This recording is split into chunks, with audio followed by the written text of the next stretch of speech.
17ನೇ ಅಂತಾರಾಷ್ಟ್ರೀಯ ಚಲನಚಿತ್ರೋತ್ಸವಕ್ಕೆ ಚಾಲನೆ. ಬೆಂಗಳೂರಲ್ಲಿ ಫಿಲ್ಮ್ ಫೆಸ್ಟಿವಲ್ ಉದ್ಘಾಟನಾ ಸಮಾರಂಭ. ವಿಧಾನಸೌಧದ ಮುಂಭಾಗದಲ್ಲಿ ಮುಖ್ಯಮಂತ್ರಿ ಸಿದ್ದರಾಮಯ್ಯನವರು ಕಾರ್ಯಕ್ರಮವನ್ನು ಉದ್ಘಾಟಿಸ್ತಾ ಇದ್ದಾರೆ. ದೃಶ್ಯದಲ್ಲಿ ಗಮನಿಸ್ತಾ ಇದ್ದೀರಿ. ಪ್ರಕಾಶ್ ರಾಜ್, ಬಸವರಾಜ್ ಹೊರಟ್ಟಿ, ಸಿದ್ದರಾಮಯ್ಯನವರು ಸೇರಿದಂತೆ ಅನೇಕ ಗಣ್ಯರಿರೋ ಕಾರ್ಯಕ್ರಮ ಇದು. ಇದೀಗ ಉದ್ಘಾಟನೆ ಮಾಡ್ತಾ ಇದ್ದಾರೆ ಮುಖ್ಯಮಂತ್ರಿ ಸಿದ್ದರಾಮಯ್ಯ.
ಎಸ್ 17ನೇ ಅಂತಾರಾಷ್ಟ್ರೀಯ ಚಲನಚಿತ್ರೋತ್ಸವಕ್ಕೆ ಇದೀಗ ಚಾಲನೆ ಸಿಕ್ಕಿದೆ. ದೃಶ್ಯದಲ್ಲಿ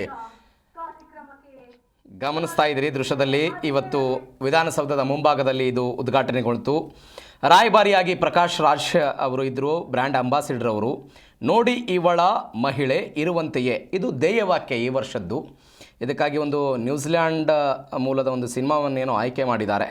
ಇದೀಗ ಆ ಕಾರ್ಯಕ್ರಮ ಉದ್ಘಾಟನೆ ಆಗಿದೆ. ದೃಶ್ಯದಲ್ಲಿ ಗಮನಿಸ್ತಾ ಇದ್ದೀರಿ. ಸ್ತ್ರೀ ಅಂದರೆ ಅಷ್ಟೇ ಸಾಕೆ, ಸ್ತ್ರೀ ಸಂವೇದನೆ ಸಮಾನತೆ, ಈ ಅಡಿಯಲ್ಲಿ 17ನೇ ಫಿಲ್ಮ್ ಫೆಸ್ಟಿವಲ್ ಶುರುವಾಗಿರೋದು. ನಟರಾದ ಪ್ರಕಾಶ್ ರಾಜ್, ನಟಿ ರುಕ್ಮಿಣಿ ವಸಂತ ಸೇರಿದಂತೆ ಹಲವರು ಈ ಕಾರ್ಯಕ್ರಮದಲ್ಲಿ ಭಾಗವಹಿಸಿದ್ದಾರೆ. ವಾರ್ತಾ ಇಲಾಖೆ, ಚಲನಚಿತ್ರ ಅಕಾಡೆಮಿ, ಚಲನಚಿತ್ರ ವಾಣಿಜ್ಯ ಮಂಡಳಿ ಸಹಯೋಗದೊಂದಿಗೆ ಈ ಕಾರ್ಯಕ್ರಮ ನಡೀತಾ ಇದೆ.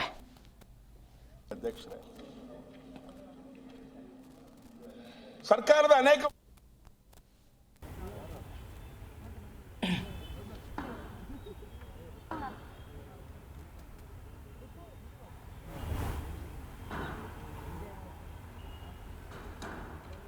ಚಿತ್ರೋತ್ಸವದ ಕೈಪಿಡಿಯನ್ನ ನಿಮ್ಮ ಮುಂದೆ ಪ್ರಸ್ತುತಪಡಿಸಲಾಗ್ತಾ ಇದೆ. ಎಲ್ಲ ಗಣ್ಯರು ಕೂಡ ಕೈಪಿಡಿಯನ್ನ ತೋರಿಸ್ಬೇಕು ಅಂತ ಕೇಳ್ಕೊಳ್ತೀನಿ. ಸ್ತ್ರೀ ಎಂದರೆ ಅಷ್ಟೇ ಸಾಕೆ, ಈ 17ನೇ ಚಿತ್ರೋತ್ಸವದ ಉದ್ಘಾಟನೆಯ ಸಂದರ್ಭದಲ್ಲಿ ಕೈಪಿಡಿಯನ್ನ ನಿಮ್ಮ ಮುಂದೆ ಇಡಲಾಗ್ತಾ ಇದೆ. ಇದರ ಧ್ಯೇಯ ವಾಕ್ಯ ಸ್ತ್ರೀ ಎಂದರೆ ಅಷ್ಟೇ ಸಾಕೆ, ಸ್ತ್ರೀ ಸಂವೇದನೆ ಸಮಾನತೆಯ ದನಿ. ಸಂಪೂರ್ಣವಾದಂತಹ 17ನೇ ಚಿತ್ರೋತ್ಸವದ ಮಾಹಿತಿ ಕೈಪಿಡಿಯಲ್ಲಿ